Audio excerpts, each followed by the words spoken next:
En una planta industrial hay muchos instrumentos que miden presión, así que en esta unidad vamos a hablar del concepto presión, de normas establecidas para medirla y de algunos de los instrumentos usados para medirla. Vamos a ver tres cosas. Primero, lo que es presión. Segundo, veremos cómo se determina la presión ejercida por sólidos y líquidos. Y tercero, hablaremos sobre la presión ejercida por gases. Comencemos con la definición de presión.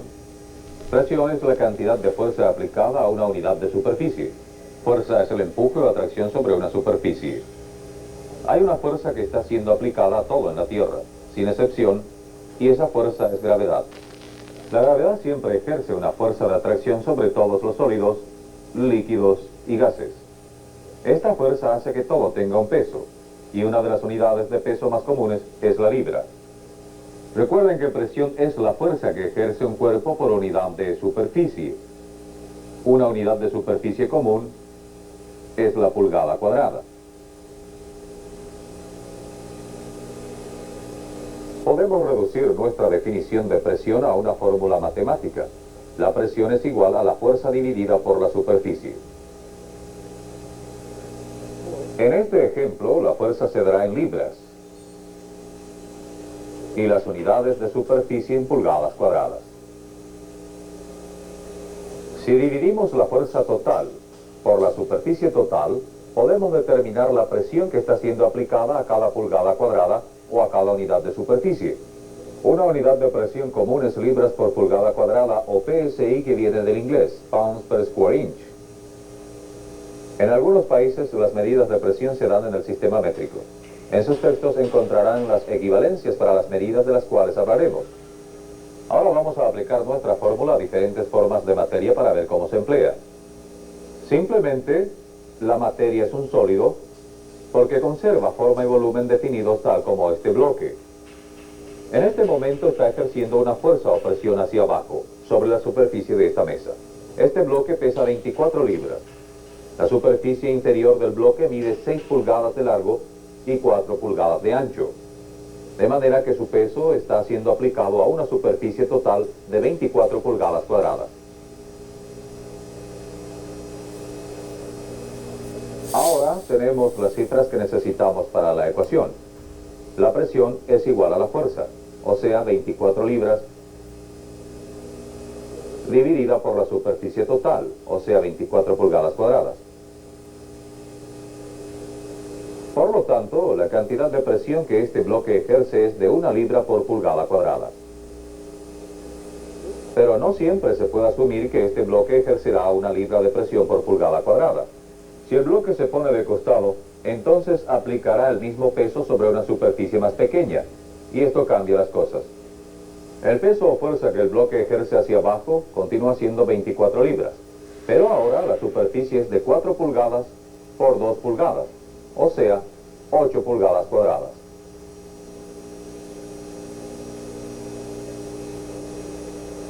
En esta posición son 24 libras divididas por 8 pulgadas cuadradas, lo cual da un resultado de 3 libras por pulgada cuadrada, de manera que la cantidad de presión o fuerza que se ejerce por unidad de superficie es mayor, aunque el peso no ha cambiado. Líquidos difieren de sólidos debido a que los líquidos se adaptan a la forma del recipiente donde se colocan. Las presiones ejercidas por los líquidos pueden dividirse en dos grupos: presión hidráulica, que es la presión ejercida por los líquidos en movimiento, y presión hidrostática, que es la presión ejercida por los líquidos en reposo. Líquidos en movimiento, como los que están sometidos a presión por medios mecánicos como una bomba, presentan problemas que no pueden expresarse en una fórmula sencilla. Nos concentraremos en las presiones hidrostáticas porque la fórmula que hemos empleado se puede aplicar a líquidos en reposo. Aunque los líquidos no tienen forma definida, sí tienen volumen y peso definidos que se pueden medir. Es el peso del líquido lo que causa las presiones hidrostáticas. Veamos por qué. Este es un pie cúbico de agua pura. Pesa 62,4 libras. El cubo mide 12 pulgadas por 12 pulgadas por 12 pulgadas. La superficie de la parte de abajo del cubo, es decir, la superficie en la cual se aplica la fuerza, es de 12 por 12, o sea, 144 pulgadas cuadradas. En este caso, la presión en la parte inferior del cubo es igual a 62,4 libras, divididas por 144 pulgadas cuadradas. Esto resulta en 0,433 libras por pulgada cuadrada. Como pueden ver, en este caso hemos tomado 3 números decimales para que sea más fácil trabajar con esta cantidad a medida que avancemos. Este dispositivo es un indicador de presión. Sirve para medir la presión en libras por pulgada cuadrada.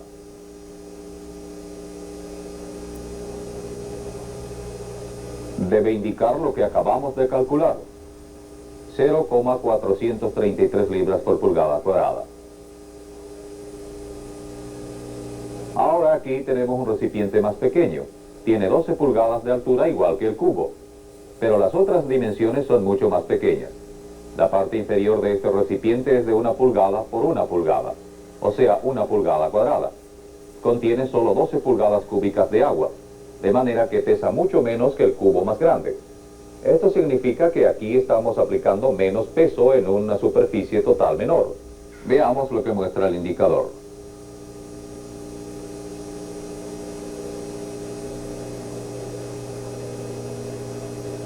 ...0,433 libras por pulgada cuadrada, la misma presión. Parecería que al tener menos agua, en una superficie más pequeña la respuesta debe ser diferente, pero no es así. Presiones en los líquidos aumenta con la profundidad debido al peso del líquido que está siendo empujado desde arriba. Como pueden ver, la presión ejercida por el fluido la determina la altura del fluido, no su volumen. Cada recipiente tiene una columna de agua de 12 pulgadas de altura. El peso por unidad de superficie o por pulgada cuadrada no cambió, así que la presión es la misma. El término carga estática se emplea corrientemente para referirse a la altura del fluido en un recipiente. Pero podemos avanzar un paso más y calcular la cantidad de presión ejercida por una carga estática de 1 pulgada. El resultado es un doceavo de 0,433 o 0,0361 psi. Vimos cómo la fórmula de P igual a F sobre S se usa para determinar la presión ejercida por sólidos y líquidos en reposo. Algunas de las cifras que hemos utilizado en estas demostraciones han sido probadas y establecidas como normas industriales. Por ejemplo, ustedes pueden contar con que una columna de agua de 12 pulgadas ejerce una presión de 0,433 libras por pulgada cuadrada y una pulgada de agua ejerce una presión de 0,0361 libras por pulgada cuadrada. Las pulgadas de agua son una unidad de medición como lo son las libras por pulgada cuadrada. Es posible convertir estas unidades de una a otra. Por ejemplo, digamos que hay un indicador de presión en la base de un tanque de agua abierto. El indicador muestra 10,83 psi. Como ya saben que una pulgada de agua ejerce una presión de 0,361 psi, pueden descubrir cuántos pies de agua hay en el tanque si dividen 10,83 psi por 0,0361 psi. El resultado es 300 pulgadas o 25 pies. Si el tanque contiene un líquido que no sea agua, su nivel se puede determinar si se compensa la diferencia de peso entre el fluido y el agua. Hay otro líquido que se emplea como unidad de medición, el mercurio. El mercurio es una sustancia particular porque es el único metal que se encuentra naturalmente en forma líquida. Ustedes usarán pulgadas de mercurio y pulgadas de agua para medir varias presiones en su planta. Comparemos los dos líquidos. El mercurio, como es un metal, es mucho más pesado que el agua. Pesa 13,6 veces más que el agua. De manera que si una pulgada de agua ejerce una presión de 0,0361 psi, entonces una pulgada de mercurio ejercerá 13,6 multiplicado por 0,0361 psi, o sea, 0,491 psi. Para convertir las medidas de presión en pulgadas de agua a pulgadas de mercurio de una a otra, simplemente se multiplica o se divide por 13,6 como sea necesario. Hablaremos de cómo se emplean estos líquidos para medir presión más adelante. Ahora hablemos de algo que es más liviano que el mercurio o el agua, la tercera forma de materia, gases. Los gases se diferencian de los sólidos y los líquidos en que no tienen forma ni volumen definido, pero sí tienen peso, aunque este sea muy poco. Debido a las propiedades singulares de los gases, los dividiremos en dos categorías básicas: gases contenidos, como los que se encuentran en un tanque cerrado, y gases no contenidos. Los gases que se colocan en un recipiente se expanden y llenan todo el recipiente, ejerciendo presión sobre sus paredes. Presiones ejercidas por un gas contenido puede aumentarse si se aumenta la temperatura del gas, o comprimiendo un mayor volumen de gas en el recipiente. Como las propiedades de los gases contenidos son tan diferentes a las de sólidos y líquidos, la fórmula simple, presión igual a fuerza sobre superficie, no aplica directamente. Tiene que alterarse para tener en cuenta volumen y temperatura. La fórmula que hemos usado se aplica mejor a gases no contenidos. Esto se debe a que con gases no contenidos el volumen y la temperatura no son factores de control. La atmósfera está constituida de una mezcla de gases no contenidos, generalmente denominada aire. La Tierra está rodeada por un océano de aire que se extiende a cientos de kilómetros en todas las direcciones. Cada pulgada cuadrada de la superficie de la Tierra recibe la acción de una fuerza igual al peso de una columna de aire de una pulgada cuadrada en superficie y cientos de kilómetros de altura. Esta columna de aire ejerce una presión de aproximadamente 14,7 libras por pulgada cuadrada al nivel del mar. La clase de presión ejercida por el aire en la atmósfera se llama presión atmosférica. La cifra de 14,7 libras por pulgada cuadrada tiene que expresarse en términos aproximados, porque hay factores que pueden hacerla variar. Por ejemplo, el aire al nivel del mar ejerce más presión que el aire en la cima de una montaña, porque la presión ejercida por el aire aumenta con la profundidad.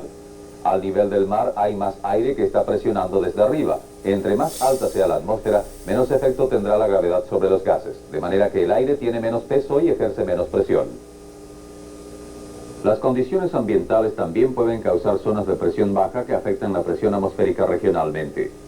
O sea que todo esto significa que 14,7 psi es la norma establecida por la presión atmosférica al nivel del mar, y la usarán muy a menudo en su trabajo. Pero es posible que tenga que cambiar esa cifra para compensar diferencias en altitud y condiciones atmosféricas.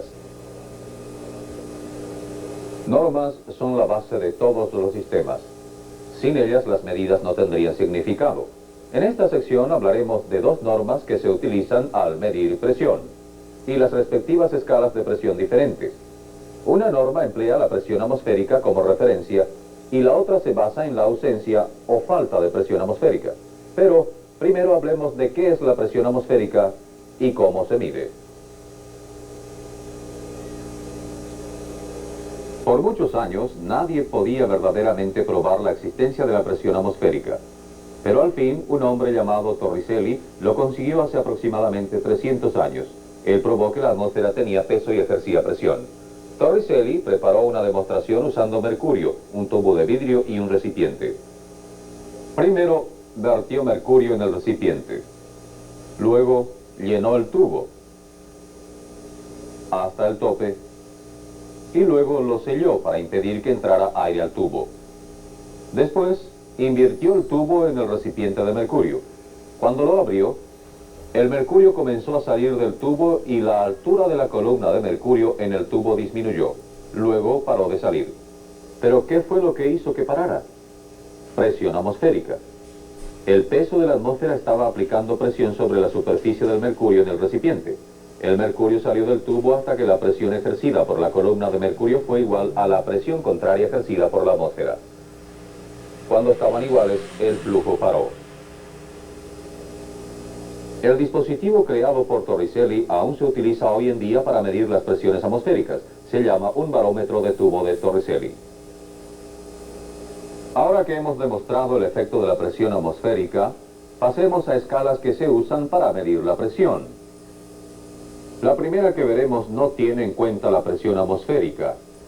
Se llama escala absoluta. Toda medida absoluta usa como punto de referencia el cero teórico. Es una condición donde hay una falta total de aire y no hay presión. Usaremos una gráfica lineal para ilustrar lo que estamos diciendo. Esta línea representa presiones en libras por pulgadas cuadradas. El punto de inicio será el cero teórico y la línea se puede extender para medir toda la presión que sea necesaria. Cuando las presiones se miden en las escalas absolutas, se escriben en unidades de PSI-A. La A indica la escala absoluta. Así que indiquemos dónde caería la presión atmosférica en la gráfica lineal.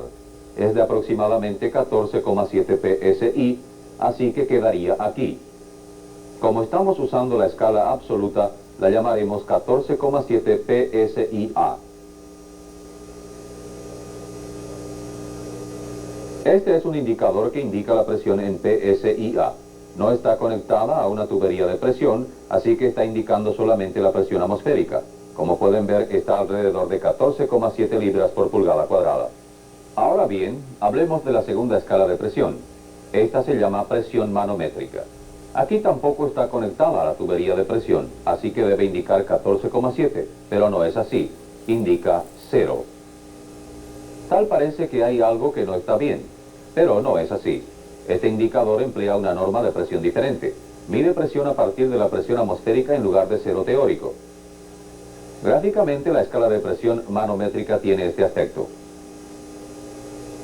Nuestro punto de inicio es la presión atmosférica, así que la escala comienza aquí y se extiende todo lo necesario. Cuando las presiones se miden en el manómetro, se escriben en unidades de PSI-G. La G del inglés, gauge, indica el manómetro. Como pueden ver, en la escala manométrica, la presión atmosférica es igual 0 PSI-G. 14,7 PSI-A también es igual a 0 PSI-G. Se puede convertir de una escala a la otra porque la unidad, libras por pulgada cuadrada, es igual en ambas escalas. Hay fórmulas que describen cómo se convierten estas unidades de una escala a la otra. La presión absoluta es igual presión manométrica más presión atmosférica. La presión manométrica es igual a la presión absoluta menos la presión atmosférica. Hay más información sobre estas fórmulas en sus textos. Bien, hemos visto dos escalas, pero no hemos cubierto toda la gráfica lineal. Todavía tenemos que identificar esta región. Comúnmente se llama vacío. El vacío es cualquier presión que sea inferior a la presión atmosférica. Así que el vacío comienza en la presión atmosférica y aumenta a medida que disminuye la presión absoluta. En otras palabras, a medida que se baja por la escala absoluta y se retira de la presión atmosférica, el vacío aumenta. El vacío se mide un poco diferentemente a las otras escalas que hemos visto. Podemos usar el barómetro de tubo de Torricelli para demostrar una manera de medir las unidades de vacío. Si vamos a preparar el barómetro para leer la presión atmosférica, la altura de la columna de mercurio representaría 0 PSI-G o 14,7 PSI-A. Marquemos este nivel de la columna como nuestro punto de referencia 0. Ahora usemos una regla para medir el cambio de nivel. Lo que vamos a hacer es medir cuántas pulgadas se retira de la marca de 0 PSI-G. Esta medida nos indicará la cantidad de vacío. Primero cubramos el recipiente. Luego conectamos una bomba de vacío a la cubierta para extraer el aire del espacio entre la superficie del mercurio y la cubierta. En realidad lo que haremos es reducir la presión atmosférica por encima del mercurio en el recipiente. Cuando la presión atmosférica ejercida sobre la superficie del mercurio en el recipiente disminuye el mercurio en la columna, comienza nuevamente a correr en el recipiente y continúa haciéndolo hasta que las dos fuerzas contrarias se igualan. El cambio en la altura del mercurio es la medida de vacío, o sea, la presión inferior a la presión atmosférica, de manera que las unidades de vacío son pulgadas de mercurio. Como la escala de presión absoluta también se puede usar para medir presiones inferiores a la atmosférica, a veces tendrán que convertir medidas de PSI-A a pulgadas de mercurio. Hay una fórmula que se emplea para hacer esto. Es vacío igual a presión atmosférica menos PSI-A, dividido por 0,491. Como recordarán, 0,491 es la presión ejercida por una pulgada de mercurio. Ya vimos en esta cinta el significado de presión y hemos definido algunos términos asociados con ella. Cuando tratamos presión de una manera práctica, tenemos que saberla medir. En esta sección y en las siguientes, hablaremos de varios dispositivos usados para percibir, medir y transmitir información sobre la presión. Comenzaremos con el manómetro. Es uno de los instrumentos de medición de presión más sencillos y uno de los más exactos que existen, para medir presiones bajas. Este es el más sencillo de los 3 manómetros que veremos. Es un manómetro de tubo en U. El manómetro de tubo en U se puede fabricar muy fácilmente. Este lo fabricamos nosotros mismos en el taller. Esencialmente es un tramo de tubo transparente al cual se le ha dado una forma de U. Cuando se pone líquido dentro se tiene un manómetro. Hemos puesto agua en el nuestro y le hemos añadido color para que puedan ver los niveles más fácilmente. Como pueden ver, esta clase de manómetro tiene 2 lados iguales. Cuando ambos lados están abiertos a la presión atmosférica, la altura de las 2 columnas de líquido es igual. Cuando aplico presión a uno de los lados de este manómetro, va a cambiar la altura de las columnas. Podemos medir qué tanto cambia con esta escala, que está marcada en pulgadas. Pero antes de que podamos tomar una medida con este manómetro, tendremos que mover la escala hasta que el cero esté alineado con el nivel del líquido en ambos lados. Esto se llama poner el manómetro en cero. Si el manómetro no está en cero antes de tomar la medida, las indicaciones no serán exactas. Bien, veamos cómo funciona el manómetro. Pongamos esto aquí. Ahora, vamos a aplicar presión a uno de los lados del dispositivo. Luego determinaremos la diferencia entre presión aplicada y presión atmosférica. Ustedes pueden ver que está disminuyendo la altura de la columna a la cual estamos aplicando presión. La altura de la columna en el otro lado ha aumentado. Como la presión atmosférica aún está siendo aplicada al otro lado, en realidad estamos midiendo la diferencia en las 2 presiones o la presión diferencial. Como la presión aplicada también es superior a la presión atmosférica, también puede convertirse en unidades de PS y G. Ahora tomaremos una medida. Con el manómetro de tubo en U tienen que medir el movimiento total en ambos lados. Para determinar la medida de la presión, veamos el total de este movimiento. El nivel de este lado cayó 6 pulgadas. El nivel aquí subió 6 pulgadas. De manera que el movimiento total fue de 12 pulgadas de agua. Vamos a convertir estas pulgadas de agua a unidades de PSI. Cuando trabajamos con el cubo en la primera sección, aprendimos que una pulgada de agua ejerce una presión de 0,0361 PSI. Así que si multiplicamos esto por 12, obtenemos 0,433 PSI. Ahora veamos otras 2 clases de manómetro. Este se llama un manómetro de pozo. En realidad es uno de tubo en U ligeramente modificado. Lo que tenemos aquí es un pozo que tiene una abertura en la parte de abajo y que está conectado a un tubo de ventilación. A primera vista se parece al barómetro de Torricelli que vimos anteriormente, pero el principio de su funcionamiento es muy diferente. En este dispositivo, presión se aplica a la superficie del líquido en el pozo. La presión fuerza el líquido a que suba dentro del tubo. El líquido continúa subiendo en el tubo hasta que la presión ejercida por la altura de la columna es igual a la presión que se está aplicando a la superficie del líquido en el pozo. El manómetro de pozo ofrece una ventaja sobre el tubo en U, y es que se puede determinar cuánta presión se está ejerciendo con una sola mirada. Esto elimina la necesidad de medir el movimiento de los 2 lados para poder tomar la medida. Este es el último manómetro que veremos. La diferencia entre este y el de pozo es que el tubo está inclinado, por lo que se llama manómetro inclinado. La ventaja que proporciona el tubo inclinado es un poco tenue. Coloquemos el manómetro de pozo al lado del manómetro inclinado para que puedan ver la diferencia. Si se aplica la misma cantidad de presión, las columnas de líquidos suben a la misma altura. Sin embargo, en el tubo inclinado, el líquido tiene que moverse a una distancia mayor para llegar a esa altura. De manera que los incrementos de medición en la escala de un manómetro inclinado están más distantes. Esto es una ventaja porque les permite tomar medidas más exactas.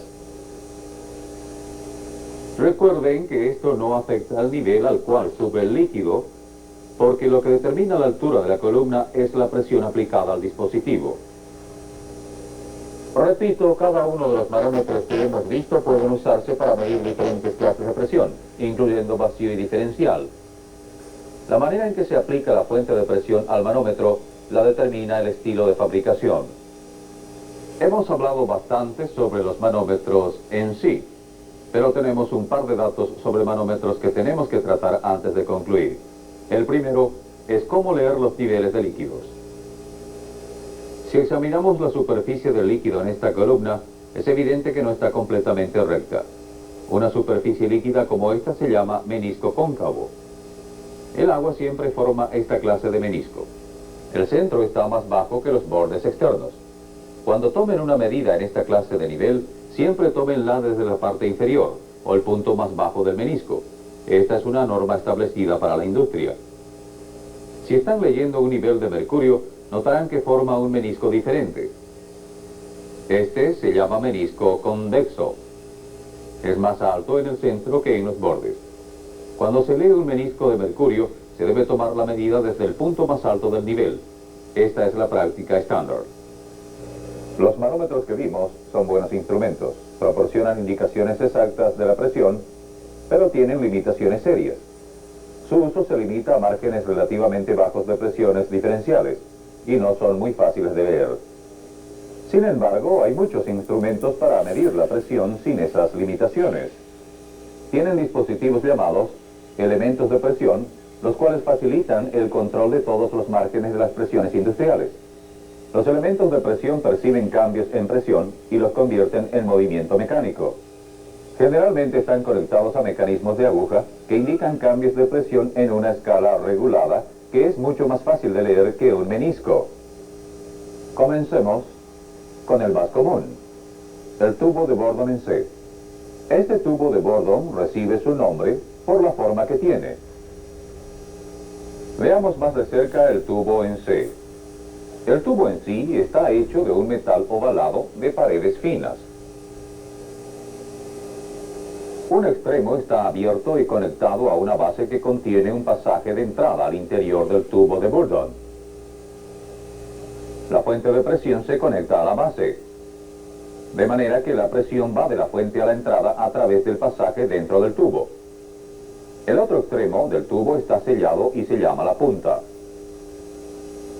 Cuando se aplica presión al tubo, esta reacciona al tratar de enderezarse, pero solo se desenrolla un poco. La cantidad de movimiento que tiene la punta cuando se aplica presión se llama recorrido de la punta. En un tubo bien diseñado y construido, la cantidad de recorrido de la punta es proporcional a la cantidad de presión aplicada. En muchos casos, verán que el recorrido de la punta será más o menos de 1/4 a 3/8. Esto no es mucho, pero es suficiente para lograr el objetivo. Aquí la punta está conectada a un mecanismo indicador de precisión. Cuando se aplica presión al tubo, el recorrido de la punta se convierte en una cantidad más grande de recorrido del indicador. El resultado final es una medida que es exacta y fácil de ver. Los elementos de tubo de Bourdon se usan a menudo para medir presiones superiores a 5 psi. Sin embargo, pueden conseguirse para que midan presiones menores y vacíos.